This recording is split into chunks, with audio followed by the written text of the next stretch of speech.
You're listening to The Jacob Valk Show. He's breaking down the latest and greatest in sports as only he can.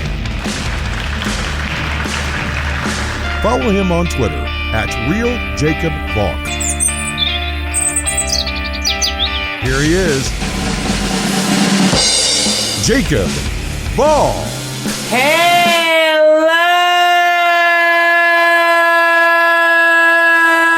sports fans. Welcome to another edition of the Jacob Valk Show. I am Jacob Valk. And before I get into the big stories from the weekend, I just want to flesh some things out. There are a lot of things that I feel need some clarifying when it comes to this show, so before we get into anything, let me go through them now. You will get Yankee-specific shows on Mondays. Now, not this Monday. It's not going to be this Monday. I'm not going to do a show dedicated to the two Yankees-Mets exhibition games. It was good that the Yankees won. They hit a bunch of home runs yesterday, and it's good to see that guys like Stanton and Judge and Voit are still able to hit home runs. The layoff didn't affect them that much. And LeMahieu being back is great. But I'm not going to do a specific show on it. I will do Yankee-specific shows starting a week from today. Whether the shows are posted before a regular episode of the Jacob Valk Show or after, that's up in the air. It'll probably be after most weeks, but don't be surprised if 1 week or two it's before. Also, the way that these leagues are coming back, not so much baseball, because who wants to listen to daily recaps of every single baseball game? That's just not going to happen. But the way these leagues are coming back, the NHL and the NBA, it does lend itself to daily recaps, where every day you can break down what happened in each of the playoff series. Or in the NBA, you can break down what happened every game. It can be done. For hockey, it's going to be tough to start off with because it's starting August 1st, which is a Saturday. So, can't do a daily recap for that, but once we hit the weekdays, yeah, it can be done. And the same thing holds for the NBA. Yeah, it's starting on a Thursday, but once you get through Friday, Saturday, Sunday, you can do daily recaps for the weekdays. But I don't think I'm going to do daily recaps for basketball. It falls under the baseball theory. Do you really want someone recapping every single NBA regular season game? Because realize something. The first games that the NBA is holding are regular season games. These aren't playoff games. Team X will be playing games against different opponents. So I'm probably not going to do daily recaps for the NBA. If there's a big NBA story, yeah, I'm going to talk about it. But until you get to the playoffs, you're not going to get daily recaps. Hopefully by then, these games start at night. I understand why these games are starting in the day. I don't begrudge the leagues for doing it. It's just tough from a logistical standpoint for me. But regardless, I'll make it work. Not asking for sympathy. Really don't care. Also, when I say daily recaps, I'm not saying that that's going to be its own show. No, the daily recaps would be the Jacob Valk show for that day. Now, one thing that's going to be interesting is what's going to happen once both leagues are in the playoffs. The NBA's seeding games end on August 14th. That's a Friday. Are they going to start the playoffs on a weekend?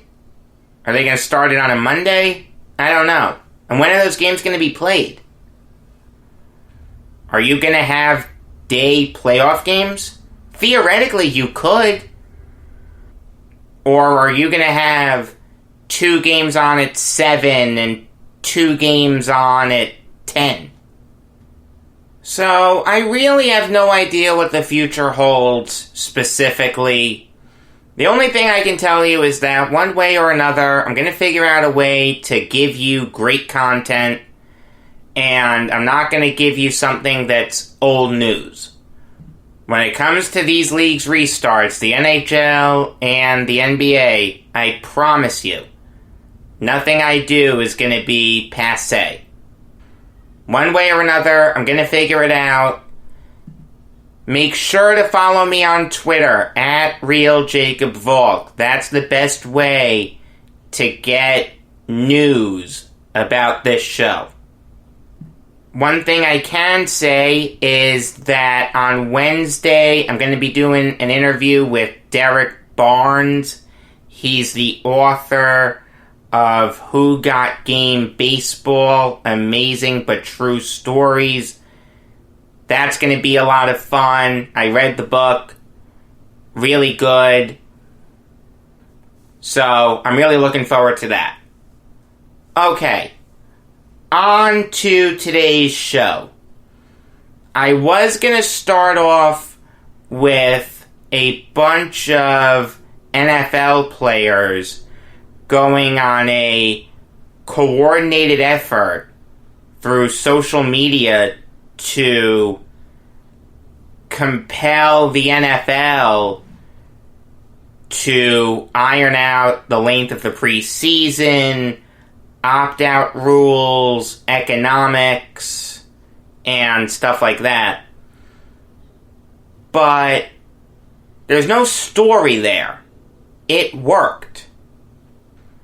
The NFL owners are meeting today to discuss a lot of these things.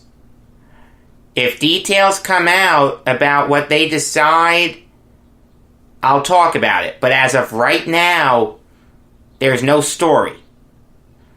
What the players did worked. It compelled the NFL to move on these issues. Whether or not they were the NFL's fault or not is irrelevant. The point is, the NFL is now working towards addressing the players' concerns more than they were 48 hours ago. So, I'll start with the Toronto Blue Jays not existing for this year. They're going to be the Buffalo Blue Jays, the Dunedin Blue Jays, the Pittsburgh Blue Jays, something along those lines. The Canadian government did not allow the Blue Jays to play games in Toronto. Basically, what it boils down to is the Canadian government isn't confident in the U.S. containing the coronavirus. They don't want the Blue Jays to play a game in New York or Pennsylvania or Maryland, wherever, and then come back up north. Canada has done a much better job of controlling the coronavirus than we have. I gotta say, I don't blame Justin Trudeau or Parliament or whoever is ultimately making this decision for making it. Think about it. You're a country that, in totality, has only had just over 110,000 cases of this. The U.S. just yesterday had more than half that. 63,591. I wouldn't want people leaving Canada for the U.S. and then coming back to Canada unless they're quarantining for an extended period of time. And you can't do that for baseball. I don't blame Canada for this 1 minute. The South Park song, Blame Canada, it doesn't work here. I mean, there's a reason that the NHL is playing both of their restart brackets, for lack of a better word, in Canada. It's because they have done an exponentially better job of controlling this than we have. It's simply incredible to me how personal liberty has overtaken public health. You don't want to wear a mask, you want to be an idiot and spread falsehoods through social media and stupid documentaries. That's your right, but for God's sake, be a good person. Just deal with it. Just wear the freaking mask. It's not that hard. Is it inconvenient? Yes.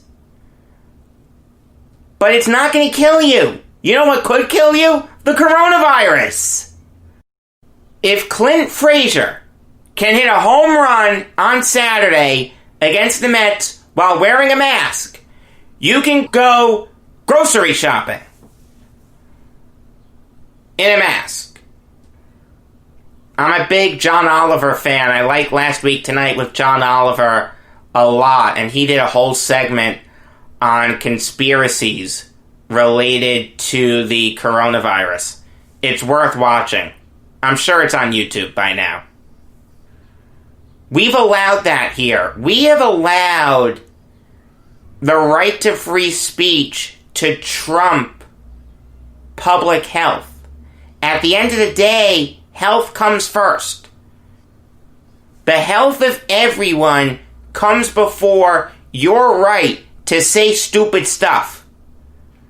Now, if you want to say stupid stuff without endangering people, and you make it clear that's your opinion, that's tolerable to me. I mean, you don't have to look much further than this show. Go back to, I think it's March 10th, when I first talked about the coronavirus. I said this is going to be nothing. I didn't think it would bring the entire world to a halt. And even on March 12th, when everything got locked down, I remember saying, in my personal opinion, nothing bad would have happened if we kept going. Good God Almighty, was I stupid for saying that. But the one thing I'll say is, in my defense, I did clarify it by saying I'm not a doctor. This is just my personal opinion as a sportscaster. When you have people masquerading as whistleblowers and legitimate doctors and not quacks, when you have those people saying this is all a hoax, what everyone's doing is wrong, this is what you should be doing, and it's leading to people going out in public without a mask, and not obeying social distancing and just being stupid, that's when you have a huge issue. It used to be that you couldn't scream fire in a crowded movie theater. I guess you can scream hoax during a pandemic. That's what's allowed this environment to fester. The fact that we've given people an inch and they've taken a foot or a yard. In some cases, even a whole football field. Canada sees what's happening here and they're saying, okay, you guys want to act like idiots, go ahead. But we're not going to be a part of it. We're not going to allow people to travel back and forth from the U.S. while the coronavirus is still out of control there. I don't blame Canada for that for 1 second. As for where the Blue Jays are going to play, supposedly it's possible for them to get the Buffalo Stadium up to code to host Major League Baseball games. According to Scott Mitchell of TSN, they'd need about a week to repair lighting and clubhouse issues. Minor league stadiums are held to a lesser standard than major league stadiums. So that's why Dunedin became a possibility, because the site there is up to Major League Baseball code. The thing is, Florida is the epicenter of the coronavirus crisis in this country. There was talk of the Blue Jays and Pirates sharing PNC Park, because the Blue Jays and Pirates only have 7 conflicting home game dates. 6 of them come after September 7th. So it's possible that could happen. I mean, what I think is most likely to happen is the Blue Jays get the Buffalo Stadium, Salin Field, up to code. Let's say it gets approved tonight that this is where they're going to play, it's done, this is what's going to happen. If they need a week to get everything done, theoretically it could be done. Their first home game isn't until July 29th at 6:37 p.m. against the Nationals. So if it's going to be Buffalo, it has to happen quickly. Maybe they'll go to Pittsburgh for a few games to give the contractors more time to get Salin Field up to code. I have no idea what's going to end up happening. But, again, I don't blame Canada for putting the Blue Jays in this position. It's a very reasonable mindset to say, once you're in this country, you've got to quarantine before you're allowed to be out and about. I think the most likely thing is the Blue Jays playing in Buffalo. It's not that far from Toronto. And if Salin Field can't be upgraded in time for the Blue Jays' first home game on July 29th, it's possible they play some games at PNC Park. I don't mind that. Moving on now to the Colorado Rockies releasing 2 high-priced relievers in Brian Shaw and Jake McGee. And you know what? I commend the Rockies for this. Those signings have been about as disastrous as the Mike Hampton and Denny Nagel signings were for them. a long, long time ago.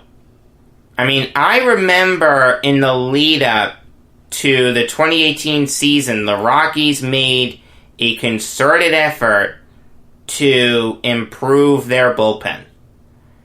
They went out and signed Wade Davis, coming off 3 straight All-Star seasons. They signed Brian Shaw. They brought back Jake McGee. And they were going to anchor the Rockies bullpen, and they were going to do really, really special things. Instead, it really didn't work out. While the Rockies were good in 2018, they made the playoffs, but they got swept in the NLDS. Guys like Davis, Shaw, and McGee were really bad. Davis wasn't terrible. He had 43 saves. He had a 4.13 ERA. I understand that's not great, but I like the 43 saves. That led the National League. I don't mind that. Shaw and McGee were dreadful. They both had losing records. Shaw had a 6 ERA. McGee had a 6.5 ERA. 2 big, high-priced pitchers failing in Colorado. I'm telling you, Hampton and Nagel 2.0. And then last year, all of them laid an egg. Davis was abysmal. He went 1-6 with an 8.65 ERA. He only had 15 saves. He got stripped of the closer role. Shaw was bad. He had a 5.38 ERA. McGee was nothing special, a 4.35 ERA. Not terrible. McGee will probably find a landing spot somewhere. He is a lefty. He didn't have a terrible year last year, so I could see a team taking a chance on him. They're not going to claim his salary, but once he clears waivers, I wouldn't be surprised if a team signed him to a minimum salary deal. And it's kind of funny. The Rockies chose to go with a bullpen of Davis, Shaw, and McGee instead of keeping guys like Adam Ottavino and DJ LeMahieu around long term. Thank you, Jeff Bridich. From the bottom of my heart and every other Yankee fan's heart. I commend the Rockies for releasing these guys. It wouldn't surprise me if Davis was on his way out sooner rather than later. They're starting over in Colorado. It wouldn't surprise me if Nolan Arenado trade rumors picked up at some point in time in the next 12 months. The Rockies are in for some lean years soon. I'll tell you that. Their future is really, really bleak. Speaking of the Yankees, they were in the news this weekend. Obviously, they played the 2 games against the Mets. Like I said, not going to talk about it. But I am going to talk about one of their players retiring and then coming back 24 hours later. He pulled a Roger Clemens. And that is Domingo Germán. He posted something on Instagram saying that he was done with baseball, and then he took it back. As it stands right now, he's a member of the Yankees, and when he's allowed to pitch again in 2021, he's going to be a big part of the Yankees. While this obviously isn't a good look, and I prefer this didn't happen, I'm not going to go too crazy over it. As we all know, Herman wasn't able to play in the games against the Mets. He won't play in the regular season because he was suspended for a violation of Major League Baseball's domestic violence policy. What probably happened was he saw his teammates playing, he got emotional, he got upset, and he put something on Instagram without thinking. He's not the first person to do that. He certainly won't be the last. Is it a bad look? Yes.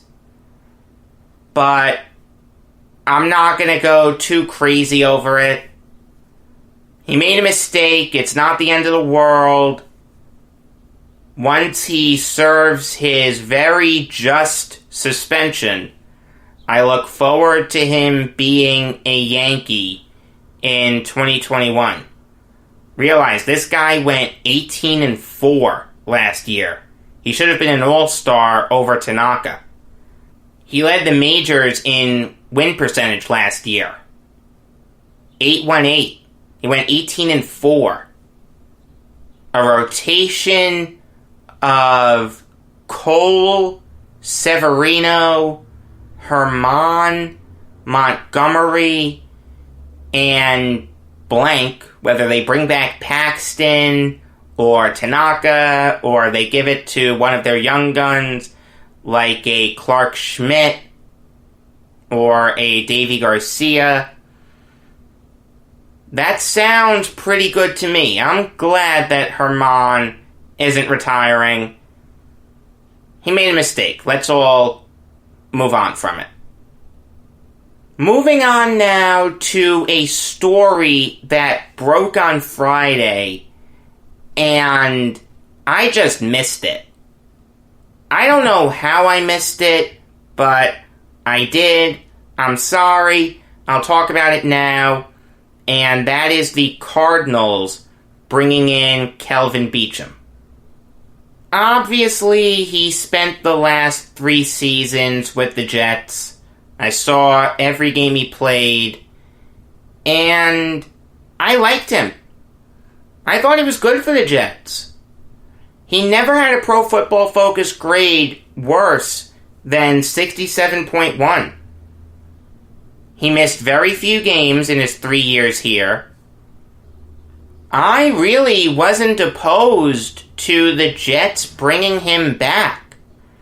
Now, obviously, they went with George Fant, and I like Fant. I think Fant is going to do a good job here. And it took Beachum a while to find a landing spot. And he found one in the Cardinals, but I gotta say, I don't get it. If the plan is for him to be a backup, fine. No problem with that. If he signed with the knowledge that he was going to be a backup, you can't do much better than that if you're the Cardinals.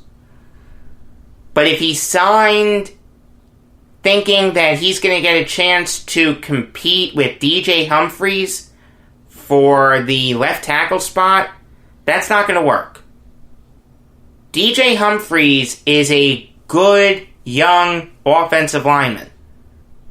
Last year, according to Pro Football Focus, he had a 64.5 overall grade.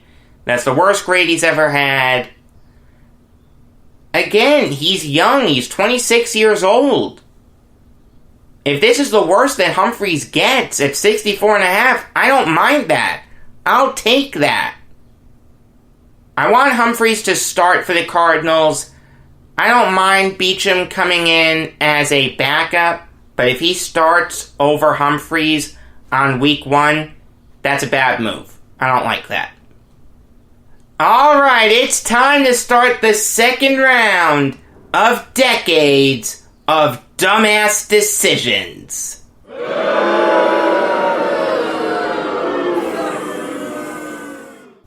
We're going to where the 1-8 matchups would be if all the quote-unquote favorites advanced. Although the one thing I'll say there is, obviously with this, seedings didn't mean anything. This was all alphabetical. So, don't read anything into these seedings. I said that a lot.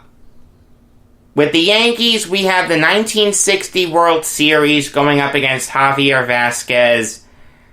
The 1960 World Series featured the Yankees and Pirates. The Yankees more than doubled the amount of total runs that the Pirates scored in that World Series, yet somehow they lose in 7 games. Hal Smith with the big hit, Bill Mazeroski with the bigger hit over the head of Yogi Berra, Ralph Terry throwing a slider that didn't slide, according to Johnny Blanchard. Incredibly tough loss. And Javier Vasquez, probably my least favorite Yankee of all time, fell apart in the second half of 2004.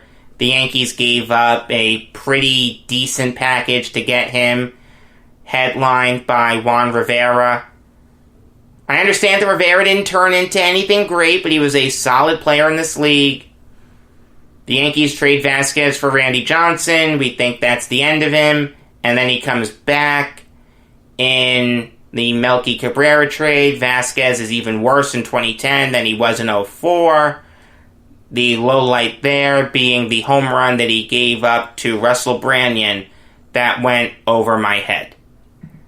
Let me tell you, if this is a harbinger of how tough these matchups are going to be going forward, I'm going to have a tough time deciding who wins. I have not allowed myself to do this bracket in advance. I'm staring at a bracket that has all the second round matchups set. I don't have anything else written down. Ultimately, we can't help but be slaves to our personal biases. I still hate Javier Vasquez to this day. Obviously, I wasn't alive for the 1960 World Series. To a Yankee fan that remembers 1960, he'd probably pick 1960, but I'm going to go with Javier Vasquez being worse than the 60 World Series. Moving over to the Islanders, we have the 1989 to 1994 NHL drafts going up against Little Brother. I'll go through the picks really fast. In 89, with the second overall pick, the Islanders picked Dave Chizowski. The year after that, with the 6th overall pick, they picked Scott Sissons. The year after that, with the 4th overall pick, they picked Scott LaChance. There's a reason you've never heard of those 3 guys. It's because they were all huge busts. The year after that, with the 5th overall pick, they picked Darius Kasparaitis. I never liked Kasparaitis, and he wasn't worth the 5th overall pick anyway. The year after that, with the 23rd overall pick, the Islanders picked Todd Bertuzzi, but he only spent 2.5 seasons with the Islanders before being traded along with Brian McCabe and a 3rd rounder that became Jarkko Ruutu to the Canucks for Trevor Linden. And the year after Bertuzzi was picked, 94, with the 9th overall pick, the Islanders selected Brett Lindros. It doesn't get much worse than that. I'll tell you that right now. It takes skill to mess up all those picks. That's going up against Little Brother. Like I said, the Islanders are always behind the Rangers in everything they do, from arena to coaches to free agency to fans. You name it. The Islanders are second-class citizens to the Rangers. And it just eats at me as an Islander fan that they've never been able to overtake the Rangers. The Jets have overtaken the Giants. Now, the Giants have taken it back, but then the Jets have taken it back. That's an ebb and flow relationship. And the Nets have definitely overtaken the Knicks.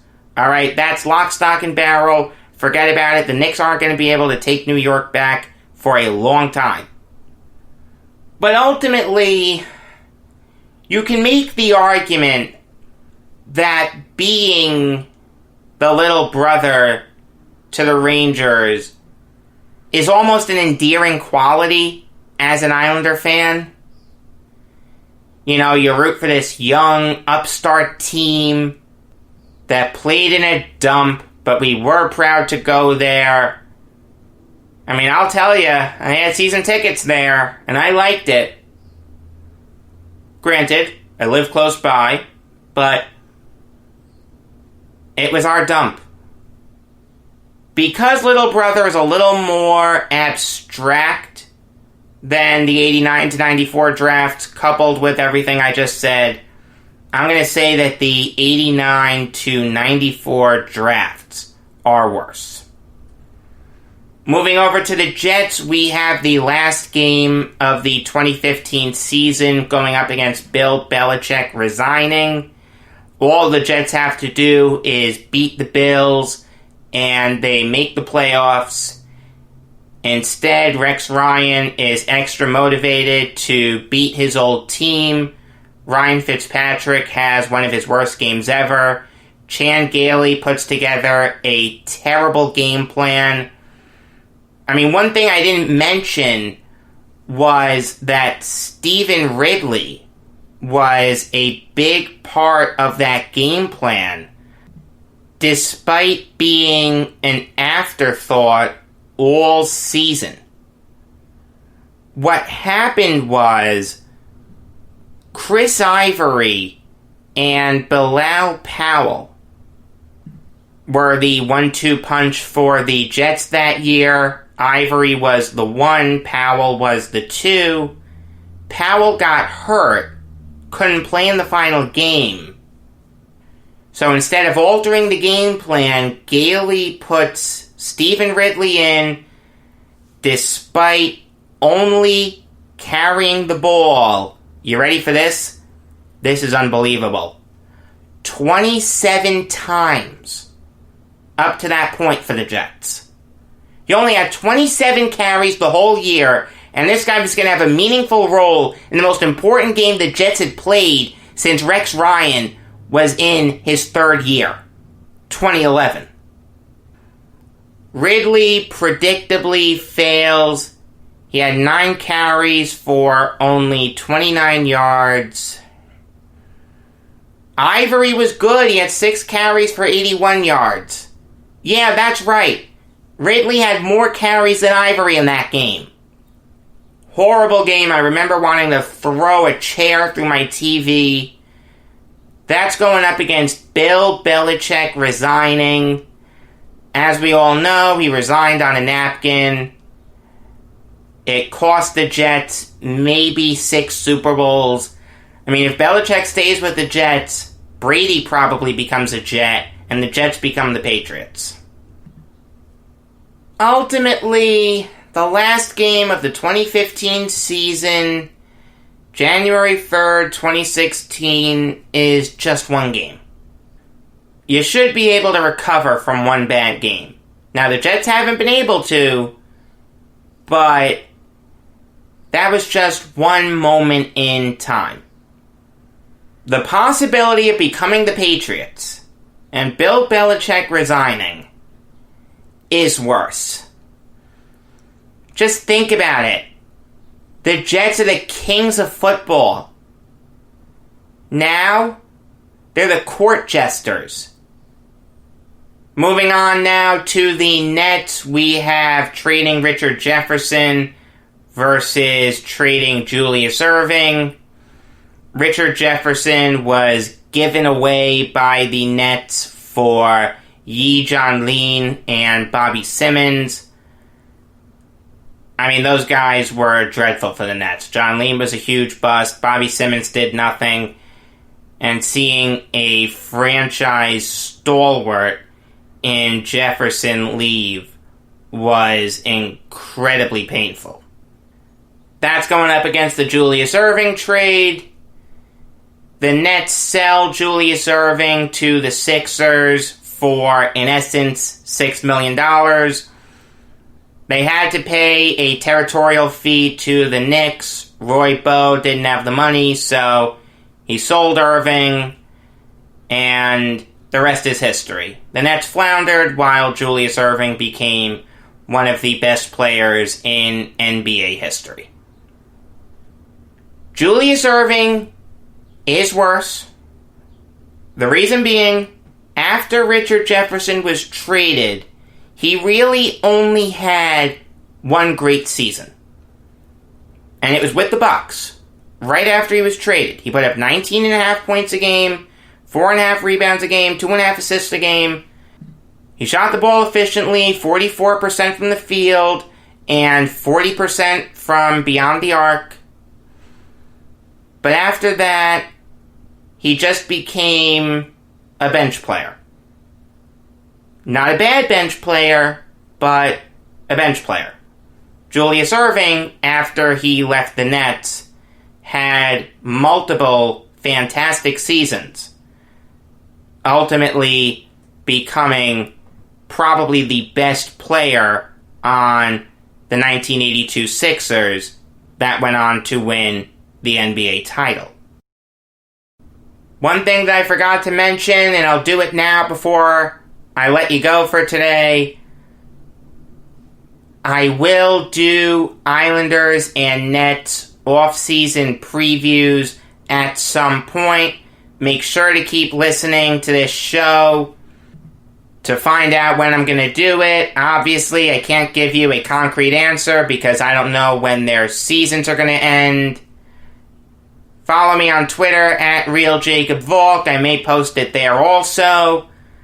Until tomorrow, I am Jacob Valk saying that if Satchel Paige and Dizzy Dean were pitching on the same team, they'd clinch the pennant by July 4th and go fishing until the World Series.